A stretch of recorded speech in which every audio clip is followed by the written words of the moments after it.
আসসালামু আলাইকুম রহমতুল্লাহি ওয়া বারাকাতুহু। সফরে জুমা একে আপনাদের সবাইকে স্বাগতম। আজকে আমরা চলে আসছি প্রিজন সেন্ট্রাল মসজিদ, যেটা ঐতিহাসিক চকবাজারের পাশে অবস্থিত এবং মসজিদটি খুব সেই অল্প কিছুদিনের মধ্যেই উদ্বোধন হয়েছে। সেই জন্য আমরা চলে আসলাম এবং আমরা এই ৩ বন্ধু মিলে আমরা প্ল্যান করেছি যে সফরে জুমা আমরা প্রত্যেক সপ্তাহে একেক মসজিদে, ঢাকার কাছে, ঢাকার আশেপাশে যে মসজিদগুলো রয়েছে সেখানে আমরা যাব। সেখানে গিয়ে আমরা জুমা পড়ব এবং একেক আলোচকের আলোচনা শুনবো, একেক খতিব সাহেবের যেই মনোমুগ্ধকর তেলাওয়াত বয়ানগুলো আছে আমরা সেটা শ্রবণ করব।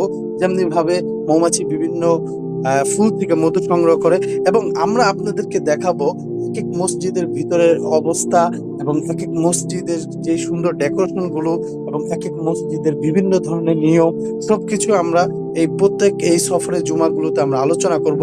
তো এই মসজিদে আসছি, মসজিদ খুবই সুন্দর এবং মসজিদের পাশে খুবই সুন্দর একটি লেকের মতো করে সাজানো হয়েছে, যেটা পরবর্তীতে হয়তো কোনো একটা এই ঘোরার জন্য প্লেস হবে।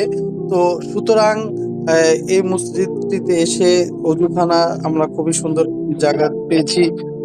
মসজিদটি খুবই সুন্দর, খুবই চমৎকার এবং মসজিদের আশেপাশে যেই সুন্দর করে ডেকোরেশন করা খুবই প্রশংসনীয় এবং মসজিদের যে খতিব সাহেব খুবই সুন্দর আলোচনা করেছেন, আলহামদুলিল্লাহ। তো আজকের মতো এখানে বিদায় নিচ্ছি। আসসালামু আলাইকুম রহমতুল্লাহ।